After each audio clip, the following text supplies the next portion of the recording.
જામનગરના ગોકુલનગરમાં બનેલી હત્યાના બનાવ બાદ પોલીસની અલગ અલગ ટીમો આરોપીઓને શોધવા માટે કામે લાગી હતી ને આ ઘટનામાં પોલીસને સફળતા હાથ લાગી છે, જેમાં યુવકની જાહેરમાં હત્યા કરનાર પિતા પુત્ર આરોપીઓ ઝડપાયા છે।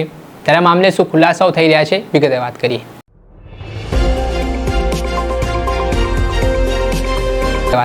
નમસ્કાર દર્શક મિત્રો, સ્કાયનેટ મીડિયામાં આપનું સ્વાગત છે। હું છું ફૈઝાન। થોડાક દિવસ પહેલા જામનગરના ગોકુલનગર વિસ્તારમાં સાડુભાઈએ સાડુભાઈની હત્યા કર્યા હોવાની ઘટના સામે આવી હતી, જેના કારણે જામનગર પોલીસ દોડતી થઈ હતી। ઘટનામાં કહેવાય રહ્યું છે કે કૌટુંબિક ઝઘડો ચાલતો હતો, જેમાં રોહિત પરમાર નામના સાડુભાઈ છે તે નરેશ પરમાર નામના સાડુભાઈના ઘરે ગોકુલનગર પહોંચે છે। ત્યારે સમજાવટની વાત ચાલતી હતી ને અચાનક જ રોહિત પરમાર અને નરેશ પરમાર વચ્ચે બોલાચાલી થવાની શરૂઆત થાય છે। જોતજોતામાં બંને વચ્ચે ઉગ્ર બોલાચાલી થાય છે અને એટલામાં નરેશ પરમાર ઉશ્કેરાઈ જાય છે। તે પોતાના પુત્રને બોલાવે છે ને મારામારી સુધી વાત પહોંચે છે, જ્યાં રોહિત પરમારને બહાર લઈ જવામાં આવે છે। ત્યારબાદ તેની સાથે મારઝૂડ કરવામાં આવે છે। એટલું જ નહીં, નરેશ પરમાર પોતાના ઘરેથી છરી લાવે છે અને છરી વડે આડેધડ રોહિત પરમાર ઉપર ઘા પણ ઝીંકવા લાગે છે અને આ ઘટનામાં રોહિત પરમારનું મૃત્યુ નિપજ્યું હતું। આ જ ઘટનાની જાણ સ્થાનિક પોલીસને કરવામાં આવતા જામનગર સી ડિવિઝનની પોલીસની ટીમ દોડતી થઈ હતી। આ મામલે પોલીસે હત્યા અંગેનો ગુનો નોંધીને અલગ અલગ ટીમો બનાવીને નરેશ પરમાર અને તેના પુત્ર સહિત કાયદાના સંઘર્ષમાં આવેલા કિશોરને ઝડપવા માટે તપાસના ચક્ર ગતિમાન કર્યા હતા। એમાં પોલીસને મોટી સફળતા હાથ લાગી છે અને હત્યારા પિતા પુત્રની પોલીસે ધરપકડ કરી છે। આ ઘટનાને લઈને શું કહી રહ્યા છે જામનગરના ડીવાયએસપી જયવીરસિંહ ઝાલા, તે સાંભળી લો।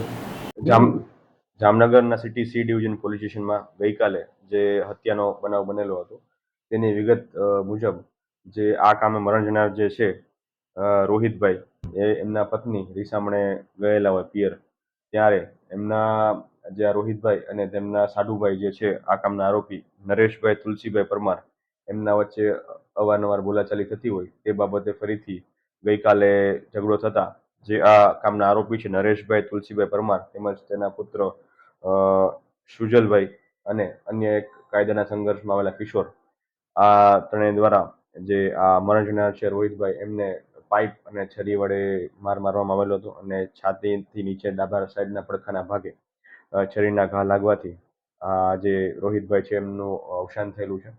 અને આ મર્ડરના ગુના સંબંધે Jamnagar city C division police સ્ટેશનમાં ભારતીય ન્યાય સંહિતાની કલમ 103(1)54 તેમજ જીપી એક્ટની કલમ 135(1) મુજબનો ગુનો દાખલ થયેલો છે।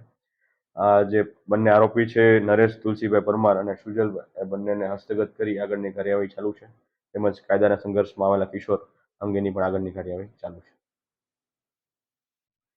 આપણે સાંભળ્યા હતા જામનગરના ડીવાયએસપી જયવીરસિંહ ઝાલા, તેમણે આ ઘટના મામલે માહિતી આપી છે। કૌટુંબિક ઝઘડાનો વિવાદ હતો અને વિવાદ જોતજોતામાં ઉગ્ર બન્યો, બંને વચ્ચે બોલાચાલી થાય છે અને ઉશ્કેરાઈને નરેશ પરમાર છે તે હત્યાની ઘટનાને અંજામ આપી દે છે। જે મામલે હાલ નરેશ પરમાર તેના પુત્ર સહિત આરોપીઓને જેલ હવાલે કરવાની તજવીજ પોલીસે હાથ ધરી છે। માત્ર થોડાક સમય માટેનો ગુસ્સો માણસ ઉપર એવી રીતે સવાર થઈ જતો હોય છે કે તે હત્યા ઉપર ઉતરી જાય છે અને પછી તેને જીવનભર પસ્તાવાનો વારો આવતો હોય તેવી સ્થિતિનું નિર્માણ પણ થાય છે। દર્શક મિત્રો, આવા જ વિડીયો જોવા માટે સ્કાયનેટ મીડિયાને લાઇક કરી લો, સબસ્ક્રાઇબ કરી લો અને શેર કરવાનું ભૂલતા નહીં।